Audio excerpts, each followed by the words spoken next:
मध्य प्रदेश में पिछड़ा वर्ग को 27% आरक्षण लागू होने के बाद कांग्रेस और भाजपा के बीच श्रेय लेने को लेकर राजनीति तेज हो गई है। भाजपा नेताओं के शिवराज सरकार को श्रेय देने के बाद अब कांग्रेस पिछड़ा वर्ग विभाग प्रदेश भर में आज से आभार यात्रा निकाल रहा है। इसमें कांग्रेस ने कमलनाथ सरकार की उपलब्धियों को जनता के बीच रखने और भाजपा के झूठ की पोल खोलने की रणनीति बनाई है। कांग्रेस पिछड़ा वर्ग विभाग की आभार यात्रा को आज गणेश चतुर्थी के दिन पूर्व मुख्यमंत्री और प्रदेश कांग्रेस अध्यक्ष कमलनाथ अपने निवास से हरी झंडी दिखाकर रवाना करेंगे। यात्रा पहले चरण में आज से प्रारंभ होकर 18 सितंबर तक सागर, दमोह, पन्ना, छतरपुर, करगापुर, टीकमगढ़, दतियाल, ग्वालियर, भिंड, मुरैना, श्योपुर, शिवपुरी, गुना, अशोकनगर और विदिशा जिले के विभिन्न क्षेत्रों से गुजरेगी। इस यात्रा के दौरान जगह जगह जनसभाएं, जनसंवाद, जनसंसद, जनचौपाल, पत्रकार वार्ताएं और बैठक आयोजित की जाएगी।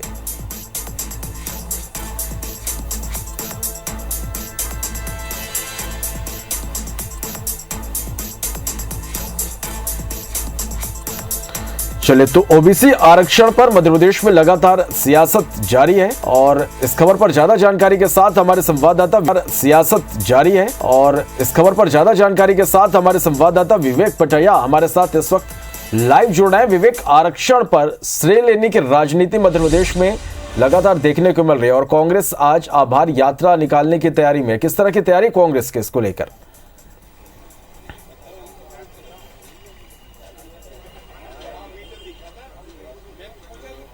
मध्य प्रदेश में ओबीसी को 27% आरक्षण पूर्व कांग्रेस सरकार ने अपने कार्यकाल में दिया था, लेकिन मामला अदालत में चल गया। उसके बाद लगातार जो है वर्तमान सरकार कोर्ट में पक्ष रखते आई है। हालांकि कुछ ही दिन पहले जीएडी की तरफ से एक आदेश जो है महाधिवक्ता के अभिमत के बाद जारी हुआ, जिसमें ये कहा गया है कि जिन परीक्षाओं पर, जिन भर्तियों पर ओबीसी की रोक लगी है, ओबीसी आरक्षण पर रोक लगी है हाईकोर्ट की, उसके अलावा बाकी शेष भर्तियों में हम 27% आरक्षण दे सकते हैं और इसलिए आने वाली भर्तियां जो है 27% आरक्षण ओबीसी को जो घोषणा हुई उसके अनुसार होगी। इस पर अब जो है श्रेय की सियासत शुरू हो गई है। कांग्रेस ने कहा है कि ये भर्तियां या फिर ओबीसी को आरक्षण का रास्ता कांग्रेस की सरकार में प्रशस्त हुआ था। कांग्रेस की सरकार ने ओबीसी को आरक्षण दिया था और इसलिए पूर्व मुख्यमंत्री कमलनाथ को आभार देने के लिए कांग्रेस का जो ओबीसी विभाग है वो पूरे प्रदेश में आभार यात्रा निकाल रहा है। आज से आभार यात्रा का पहला चरण शुरू हो रहा है और इस पहले चरण में जो है 18 सितंबर तक ये यात्रा चलेगी। प्रदेश के कई जिलों में यात्रा पहुंचेगी, जहां पर जनता को बताया जाएगा कि ओबीसी के लिए कांग्रेस ने और कांग्रेस की सरकार ने क्या किया और बीजेपी की सरकार की पोल खोलने के मुद्दे भी जनता के बीच में उठाए जाएंगे। चौपाल होगी, संवाद होंगे। कुछ ही देर पहले जो ओबीसी यात्रा के लिए जो रथ बनाया गया है वो पीसीसी चीफ कमलनाथ के बंगले पर पहुंचा है और अब कुछ ही देर बाद प्रदेश के पूर्व मुख्यमंत्री कमलनाथ आभार यात्रा को हरी झंडी दिखाकर रवाना करेंगे। तो मध्य प्रदेश में ओबीसी यात्रा पर सियासत तेज हो गई है। बीजेपी ने जो है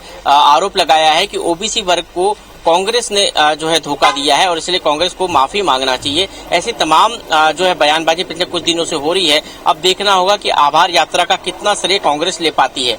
चलिए, यही देखना होगा यहाँ पर। विवेक, बहुत शुक्रिया आपका हमारे साथ जुड़ने के लिए, तमाम जानकारी के लिए। बीच श्रेय लेने की होड़ मच गई है। भाजपा नेताओं के शिवराज सरकार को श्रेय देने के बाद अब कांग्रेस पिछड़ा वर्ग विभाग प्रदेश भर में आज से आभार यात्रा निकाल रहा है। कांग्रेस पिछड़ा वर्ग विभाग की आभार यात्रा को आज गणेश चतुर्थी के दिन पूर्व मुख्यमंत्री और प्रदेश कांग्रेस के अध्यक्ष कमलनाथ ने हरी झंडी दिखाकर रवाना किया। इसमें कांग्रेस ने कमलनाथ सरकार की उपलब्धियों को जनता के बीच रखने और भाजपा के झूठ की पोल खोलने की रणनीति बनाई। यात्रा का पहला चरण आज से शुरू होकर 18 सितंबर तक सागर, दमोह, पन्ना, छतरपुर, खरगापुर, टीकमगढ़, दतियाल, ग्वालियर, भिंड, मुरैना, श्योपुर, शिवपुरी, गुना, अशोकनगर और विदिशा जिले के विभिन्न क्षेत्रों से गुजरेगी। इस यात्रा के दौरान जगह जगह जनसभाएं, जनसंसद, संवाद, जनचौपाल, पत्रकार वार्ताएं, बैठक आयोजित होंगी।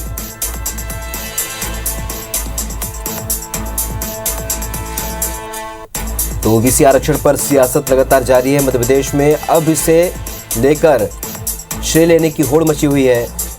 बीजेपी ने जब शिवराज सिंह चौहान को इसका श्रेय दिया तो अब कांग्रेस भी यात्रा निकाल रही है।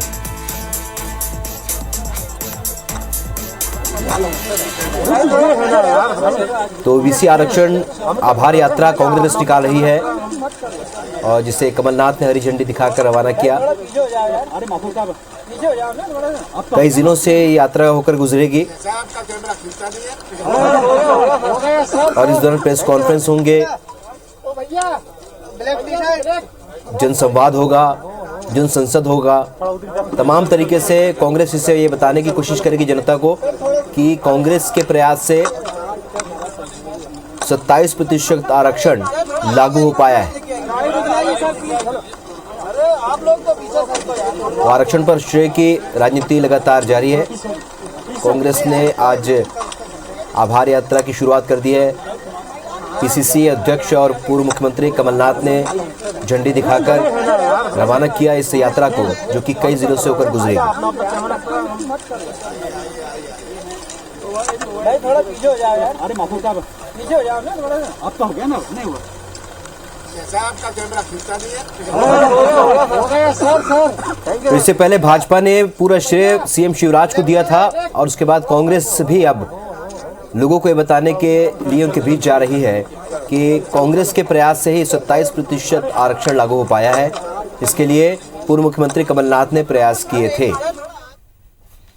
विवेक पटिया हमारे सहयोगी और ज्यादा जानकारी के साथ इस खबर पर सीधे इस वक्त हमारे साथ भोपाल से जुड़ रहे हैं। आरक्षण पर श्रेय की राजनीति चल रही है विवेक, और जिस तरीके से बीजेपी ने पहले सीएम शिवराज को ये श्रेय देने की कोशिश की, अब कांग्रेस भी आभार यात्रा निकाल रही है।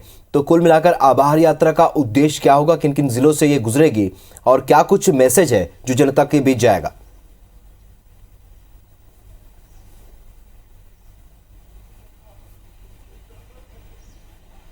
बीजेपी और कांग्रेस दोनों के बीच इस वक्त मध्य प्रदेश में ओबीसी के 27% आरक्षण पर जमकर सियासत हो रही है और श्रेय लेने की भी राजनीति दोनों के बीच चल रही है। पिछले दिनों जब प्रदेश के जीएडी विभाग ने ओबीसी आरक्षण को लेकर स्थिति स्पष्ट की और कहा कि प्रदेश में भर्तियां जो होगी आने वाले समय में वो 27% आरक्षण के आधार पर ही होगी और प्रदेश में 27% आरक्षण लागू है सिर्फ उन मामलों को छोड़कर जो कोर्ट में है। उसके बाद से ये सियासत और तेज हो गई। कांग्रेस का कहना है कि ओबीसी को आरक्षण जो दिया है वो कांग्रेस की सरकार ने दिया, 27% कांग्रेस की सरकार ने ओबीसी को आरक्षण दिया, बीजेपी ने सिर्फ छलावा किया है। आज कांग्रेस पिछड़ा वर्ग विभाग ने आभार यात्रा निकाली है जिसको हरी झंडी दिखाकर पीसीसी चीफ कमलनाथ ने रवाना किया है कुछ ही देर पहले। ये आभार यात्रा का पहला चरण है जिसमें प्रदेश के विभिन्न जिलों में यात्रा पहुंचेगी और जनता को बताएंगे कि ओबीसी की सच्ची हिमायती जो है कांग्रेस है, ओबीसी वर्ग के लिए कांग्रेस ने क्या किया, ये यात्रा का उद्देश्य है। वहीं बीजेपी भी हमलावर है और बीजेपी साफ तौर पर कह रहे हैं कि यदि ओबीसी को आरक्षण दिया था तो फिर उस आरक्षण में जो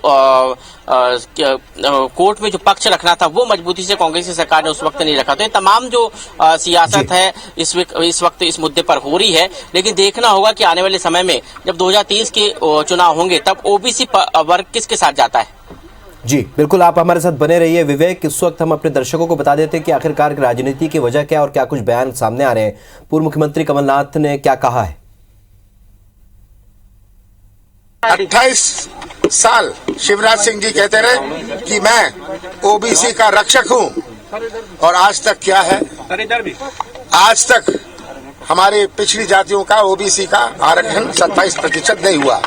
अब जब से हम लोग लगे, जब हमारी गवर्नमेंट आई, हमने लागू किया, अब ये इसका श्रेय लेना चाह रहे हैं। जनता फैसला करेगी। ये भावनाओं की बात होती है, ये मुंह चलाने से काम नहीं चलता है। तो इसे लेकर वार पलटवार जारी है। मंत्री नरोत्तम मिश्र ने क्या कहा, आइए सुनाते हैं। दरअसल वो कुछ कर नहीं पाए हैं, पीड़ा उनकी यही है। 15 महीने तक ट्रांसफर उद्योग चलाया, वल्लभ भवन को भ्रष्टाचार का अड्डा बनाया। अब याद आ रही है उनको कभी किसान की, कभी नौजवान की, कभी भार की, कभी आभार की। अब इससे कुछ होने वाला नहीं है। वो 15 महीने में कलई खुल गई है, निखेल उतर गई है। विवेक हमारे सहयोगी लगातार भोपाल से हमारे साथ बने हुए हैं। विवेक, जिस तरीके से ओबीसी एक बड़ा वर्ग है और वोट बैंक के तौर पर दोनों ही पार्टियां देख रही है, कितना फायदा और किसको मिलता हुआ नजर आ रहा है? क्योंकि अब तो लोग भी समझदार हो चुके हैं कि आखिरकार कोर्ट ने किन आधार पर या ये फैसला सुनाया है। तो क्या लगता है किस पार्टी पर ज्यादा को इसका फायदा मिल पाएगा?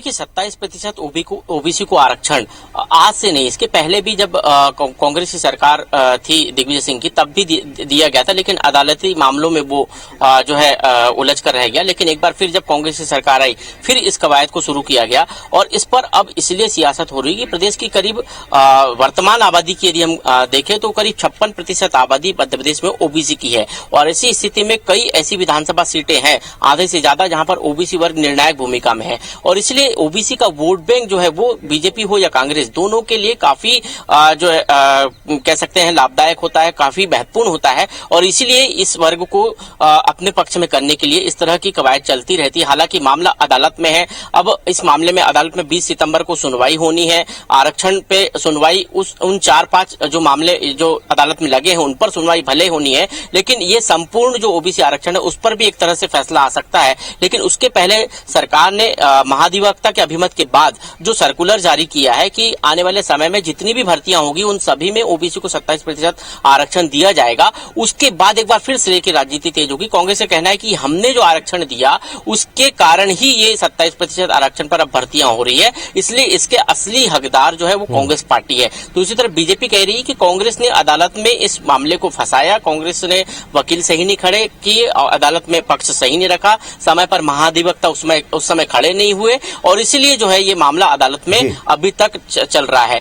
इस दोनों ही पार्टियों के बीच ओबीसी वर्ग ये देख रहा है कि आखिर ओबीसी को ये फायदा कब मिलेगा। देखना होगा कि 2023 के चुनाव में इस रिजल्ट जो आएगा उसमें क्या ओबीसी वर्ग बीजेपी के साथ जाता है या कांग्रेस के साथ। ये होगा कि आखिरकार आने वाले समय में इस पूरे घटनाक्रम का क्या इफेक्ट चुनाव पर पड़ता है। इस चर्चा के लिए बहुत बहुत शुक्रिया विवेक आपका।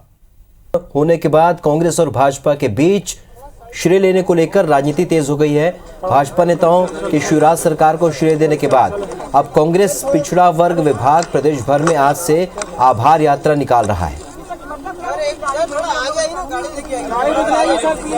आइए आपको सुनाते हैं कि आखिरकार इस पूरे अभियान को लेकर और इस पूरी राजनीति को लेकर दोनों ही पार्टी के प्रमुख क्या कहते हैं। 28 साल शिवराज सिंह जी कहते रहे कि मैं ओबीसी का रक्षक हूं और आज तक क्या है, आज तक हमारे पिछड़ी जातियों का ओबीसी का आरक्षण 27% नहीं हुआ। अब जब से हम लोग लगे, जब हमारी गवर्नमेंट आई, हमने लागू किया, अब ये इसका श्रेय लेना चाह रहे हैं। दरअसल वो कुछ कर नहीं पाए हैं, पीड़ा उनकी यही है। 15 महीने तक ट्रांसफर उद्योग चलाया, बल्लभ भवन को भ्रष्टाचार का अड्डा बनाया। अब याद आ रही है उनको कभी किसान की, कभी नौजवान की, कभी भार की, कभी आभार की। तो आरक्षण एक बार फिर सियासत के केंद्र में आ चुका है मध्य प्रदेश में। इसे लेकर फिर सियासत तेज हो चुकी है। हमारे साथ इस वक्त दो खास मेहमान इस वक्त फोन लाइन पर जुड़ रहे हैं। दुर्गेश केशवानी जी बीजेपी से और नरेंद्र सलूजा जी कांग्रेस से हमारे साथ इस वक्त जुड़ रहे हैं। दुर्गेश जी, सबसे पहले आपसे प्रतिक्रिया चाहूंगा क्योंकि आज आभार यात्रा निकाली है कांग्रेस ने, जिसके लिए हरी झंडी पीसीसी चीफ कमलनाथ ने दिखाई है। ये आखिरकार आरक्षण को लेकर पहले आपकी सरकार ने भी कहा कि इसे लेकर हम अच्छे से अच्छा वकील हाईकोर्ट में खड़ा करेंगे, तो ऐसा नहीं लगता कि राजनीति तेज हो गई इसे लेकर? देखिए, कांग्रेस ये जो पाखंड कर रही है, मुझे लगता है कि निश्चित रूप से जब अच्छे कार्य होते हैं मध्य प्रदेश में और जब अगर इनकी इच्छा शक्ति थी तो इनके शासनकाल में ही ये कर देते। 15 महीने में ये कुछ कर नहीं पाए, उसके बाद बैठ के ये जो पाखंड कर रहे हैं, निश्चित रूप से प्रदेश की जनता भली भांति समझती है। जब लोकसभा चुनाव थे 2018 में राहुल जी, तो इन्होंने एक ओबीसी वर्ग को लुभाने के लिए और कैसे लोकसभा में सीटें ज्यादा आए उसके लिए माननीय कमलनाथ जी ने ये सब किया था। पर उसके बाद जब चुनाव जैसे ही हार गए और मध्य प्रदेश में कांग्रेस का सूपा साफ हो गया, मात्र एक सीट इनके खाते में आई और बाकी सब सीटें भारतीय जनता पार्टी के खाते में गई। जनता ने हमें आशीर्वाद दिया, तो उस आशीर्वाद से, क्यों कमलनाथ जी को तो आशीर्वाद चाहिए नहीं, हमेशा ही बोलते रहे हैं कि हमें आशीर्वाद नहीं चाहिए, हमें जनता खुद देने आएगी। तो मुझे लगता है कि जनता उनसे विमुख हो गई, तो उन्होंने ओबीसी आरक्षण को ठंडे बस्ते में, जो उन्होंने 27% की घोषणा की थी, ठंडे बस्ते में डाल दी। उन्होंने न अधिवक्ता वहां पे खड़े किए, उन्होंने गलत सूचना जानकारियां अदालत में ही पेश की और सदन में भी पेश की। और उसके बाद अगर किसी ने कार्य किया तो माननीय मुख्यमंत्री श्री शिवराज सिंह चौहान जी ने किया। अभी जैसा डॉक्टर नरोत्तम मिश्रा जी ने अपनी बाइट में स्पष्ट रूप से कहा कि सिर्फ और सिर्फ ये पाखंड करते हैं। जब अब इनको नौजवान की याद आ रही है, यार नौजवान के लिए चलिए, आपने वास्तव में पाखंड है क्या, ये बात की कर लेते हैं। नरेंद्र सलूजा जी हमारे साथ जुड़े हुए। नरेंद्र जी, चूंकि दिग्विजय सिंह जी की सरकार के दौरान भी ये हुआ था, जब आरक्षण को लेकर तमाम प्रक्रिया शुरू हुई, लेकिन कोर्ट में जाकर ये मामला चूंकि कोर्ट चला गया इसलिए नहीं लागू हुआ। अब इसे पूरे किस तरीके से देखते हैं आप, क्योंकि आपकी सरकार में, कमलनाथ सरकार में भी ये बात सामने आई। कितना झूठ परोस रहे हैं भाजपा के प्रवक्ता, आप देखिए। पूरे प्रदेश जानता है कि 2003 में जब दिग्विजय सिंह जी ने ओबीसी आरक्षण लागू किया था, उस समय न्यायालय में केस चला। न्यायालय में केस में पैरवी इनकी सरकार थी, इन्होंने ठीक ढंग से नहीं की, जिसके कारण न्यायालय में केस हार गए, जिसके कारण ये आरक्षण लागू नहीं हो पाया।